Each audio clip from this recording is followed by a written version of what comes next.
Nalanda university India के glorious past का एक सबूत है। यह सदियों तक नॉलेज और स्कॉलरशिप का एक बीकन रहा।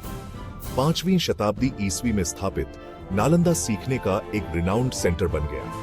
पूरे एशिया और उसके पार से विद्वान इसके हैलोड हॉल्स में आते थे।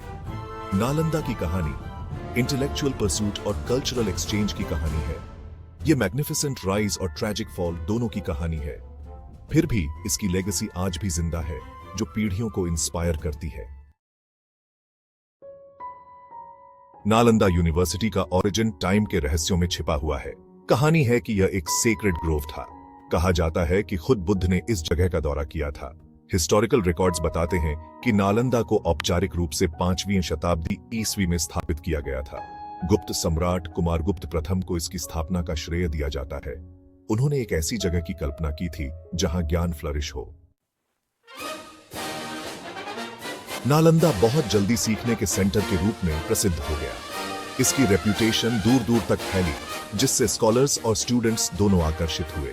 यूनिवर्सिटी सक्सेसिव रूलर्स के पैट्रनेज में फली फूली। गुप्त राजाओं, विशेषकर हर्षवर्धन ने नालंदा का जेनरसली समर्थन किया। उन्होंने इसे जमीन, संसाधन और रॉयल पैट्रनेज प्रदान किया। इसने यूनिवर्सिटी को इंटेलेक्चुअली और मटीरियली फ्लरिश होने में सक्षम बनाया। नालंदा यूनिवर्सिटी ने दुनिया के सभी कोनों से स्कॉलर्स का स्वागत किया। छात्र चीन, कोरिया, जापान, तिब्बत और दक्षिण पूर्व एशिया से आए थे। वे एक्सेलेंस के लिए यूनिवर्सिटी की रेपुटेशन से आकर्षित थे।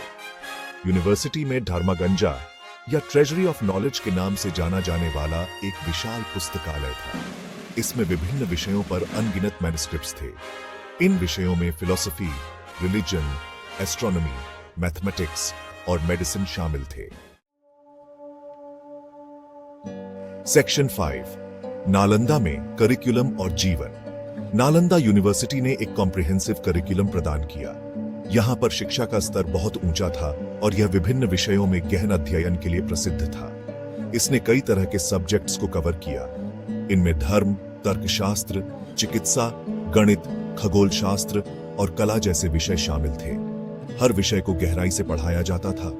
छात्र अपने चोजन फील्ड्स में स्पेशलाइज कर सकते थे।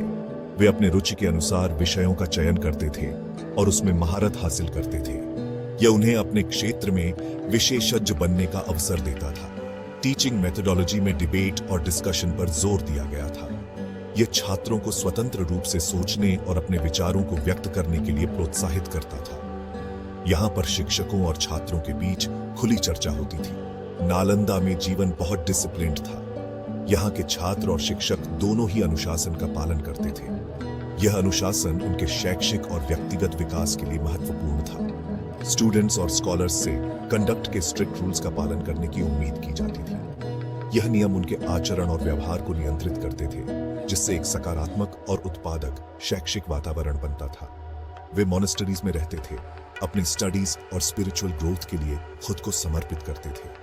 यहाँ का वातावरण शांत और ध्यान केंद्रित करने वाला था, जो छात्रों को अपने अध्ययन में गहराई से डूबने में मदद करता था। नालंदा में शिक्षा केवल अकादमिक ज्ञान तक सीमित नहीं थी, बल्कि यह आध्यात्मिक और नैतिक विकास पर भी जोर देती थी। सेक्शन 6, नालंदा का आर्किटेक्चरल मार्वल। नालंदा यूनिवर्सिटी न केवल सीखने का केंद्र थी, बल्कि एक आर्किटेक्चरल मार्वल भी थी। यूनिवर्सिटी कॉम्प्लेक्स एक विशाल क्षेत्र में फैला हुआ था। इसमें लेक्चर हॉल्स, मॉनेस्ट्रीज, लाइब्रेरीज और टेम्पल सहित कई इमारतें थीं। सबसे प्रमुख संरचना रत्नासागर या ओशन ऑफ ज्यूल्स एक भव्य पुस्तकालय था। कहा जाता है कि यह 9 मंजिल ऊंचा था। इस लाइब्रेरी में बुद्धिस्ट और अन्य स्क्रिप्चर्स का एक विशाल संग्रह था। सेक्शन 7, एक लेगेसी का डिक्लाइन और डिस्ट्रक्शन। नालंदा यूनिवर्सिटी का पतन 12वीं शताब्दी ईस्वी के अंत में शुरू हुआ। यह विश्वविद्यालय, जो कभी ज्ञान और शिक्षा का केंद्र था, धीरे धीरे अपने गौरव को खोने लगा। नालंदा, जो अपने समय में दुनिया भर के छात्रों और विद्वानों को आकर्षित करता था, अब एक अंधकारमय भविष्य की ओर बढ़ रहा था। मध्य एशिया से गुरीद वंश के आक्रमण ने एक टर्निंग पॉइंट चिह्नित किया। इस आक्रमण ने नालंदा के पतन को और तेज कर दिया।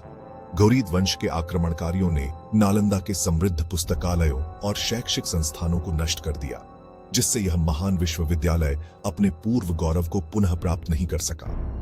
1193 ईस्वी में घुरिद सेनापति बख्तियार खिलजी ने नालंदा पर हमला किया और उसे नष्ट कर दिया। इस हमले ने नालंदा के पतन की प्रक्रिया को और भी तेज कर दिया। बख्तियार खिलजी के नेतृत्व में आक्रमणकारियों ने नालंदा के पुस्तकालयों को जला दिया, जिससे हजारों पांडुलिपियां और ग्रंथ नष्ट हो गए। खिलजी के हमले के पीछे के कारणों पर बहस होती है। कुछ इतिहासकारों का मानना है कि यह हमला धार्मिक असहिष्णुता का परिणाम था, जबकि अन्य का तर्क है कि यह राजनीतिक और आर्थिक कारणों से प्रेरित था। इस विवाद ने नालंदा के विनाश के पीछे के वास्तविक कारणों को समझना और भी कठिन बना दिया है। कुछ इतिहासकारों का मानना है कि यह आइकोनोक्लाज्म का एक जानबूझकर किया गया कार्य था। उनका तर्क है कि बख्तियार खिलजी ने नालंदा को इसलिए नष्ट किया क्योंकि वह बौद्ध धर्म के प्रतीकों और संस्थानों को मिटाना चाहता था। यह दृष्टिकोण नालंदा के विनाश को धार्मिक संघर्ष के संदर्भ में देखता है। दूसरों का तर्क है कि यह लूट और कॉन्क्वेस्ट के व्यापक अभियान का हिस्सा था। उनके अनुसार खिलजी का मुख्य उद्देश्य नालंदा की संपत्ति और संसाधनों को लूटना था। इस दृष्टिकोण से नालंदा का विनाश एक बड़े सैन्य और आर्थिक अभियान का हिस्सा था। कारण जो भी हो, नालंदा का विनाश भारतीय इतिहास में एक डार्क चैप्टर का प्रतीक है। यह घटना न केवल एक महान शैक्षिक संस्थान के पतन का प्रतीक है, बल्कि यह भी दर्शाती है कि कैसे आक्रमण और विनाश ने भारतीय सभ्यता के महत्वपूर्ण हिस्सों को प्रभावित किया। नालंदा का पतन हमें याद दिलाता है कि ज्ञान और शिक्षा की रक्षा करना कितना महत्वपूर्ण है, ताकि भविष्य की पीढ़ियां हमारे सांस्कृतिक और बौद्धिक धरोहरों से वंचित न हो। सेक्शन 8, खोई हुई लेगेसी को रिडिस्कवर करना। नालंदा के खंडहर सदियों तक दबे रहे। 19वीं शताब्दी में ब्रिटिश आर्कियोलॉजिस्ट्स ने इस जगह की खुदाई शुरू की। उनकी डिस्कवरीज ने सीखने के इस खोए हुए केंद्र की ग्रैंडियर और सिग्निफिकेंस का पता चलाया। नालंदा की खुदाई ने दुनिया की कल्पना को मोहित कर लिया। इसने प्राचीन भारत की समृद्ध इंटेलेक्चुअल हेरिटेज को प्रकाश में लाया। इसने अतीत के संरक्षण और उससे सीखने के महत्व पर भी प्रकाश डाला। सेक्शन 9, नालंदा यूनिवर्सिटी का रिवाइवल। नालंदा यूनिवर्सिटी को पुनर्जीवित करने का विचार 20वीं सदी के अंत में आया। एक नई नालंदा यूनिवर्सिटी की स्थापना का समर्थन करने के लिए भारत और अन्य एशियाई देश एक साथ आए। 2010 में भारतीय संसद ने नालंदा विश्वविद्यालय अधिनियम पारित किया। इसने एक नई नालंदा यूनिवर्सिटी की स्थापना का मार्ग प्रशस्त किया। यूनिवर्सिटी ने 2014 में आधिकारिक तौर पर छात्रों के लिए अपने दरवाजे फिर से खोल दिए। Section 10, conclusion. नालंदा की एंड्यूरिंग लेगेसी। नालंदा यूनिवर्सिटी का सफर ज्ञान और मानवीय भावना की एंड्यूरिंग पावर का प्रमाण है। यह प्राचीन विश्वविद्यालय, जो कभी दुनिया भर के छात्रों और विद्वानों का केंद्र था, आज भी अपने इतिहास और संस्कृति के माध्यम से हमें प्रेरित करता है। हालांकि नष्ट कर दिया गया, नालंदा की विरासत जीवित रही। इसके खंडहर आज भी उस समय की महानता और विद्वता की गवाही देते हैं। नालंदा का हर पत्थर, हर ईंट एक कहानी कहता है, जो हमें हमारे अतीत से जोड़ता है। इसने पीढ़ियों से स्कॉलर्स और थिंकर्स को इंस्पायर करना जारी रखा। नालंदा के खंडहरों में आज भी विद्वान और विचारक आते हैं, जो यहाँ की ऊर्जा और इतिहास से प्रेरणा लेते हैं। यह स्थान आज भी एक पिलग्रिमेज साइट है, जहाँ लोग ज्ञान की खोज में आते हैं। 21वीं सदी में नालंदा यूनिवर्सिटी का रिवाइवल उसके इतिहास में एक नए चैप्टर का प्रतीक है। यह पुनरुद्धार न केवल नालंदा की महानता को पुनर्जीवित करता है, बल्कि यह भी दर्शाता है कि कैसे प्राचीन ज्ञान और आधुनिक शिक्षा का संगम हो सकता है।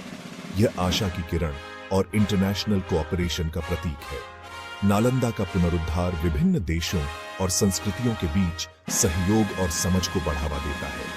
यहाँ के डाइवर्स स्टूडेंट्स इस बात का प्रमाण है कि ज्ञान की कोई सीमा नहीं होती। जैसे ही नालंदा इस नए जर्नी को शुरू करता है, यह अपने साथ इतिहास का भार और एक उज्जवल भविष्य का वादा लेकर चलता है। नालंदा का आधुनिक कैंपस और इसके प्राचीन खंडहर एक साथ मिलकर एक अद्वितीय कंट्रास्ट प्रस्तुत करते हैं, जो हमें यह याद दिलाता है कि हम कहां से आए हैं और हम कहां जा रहे हैं। नालंदा की यह यात्रा हमें सिखा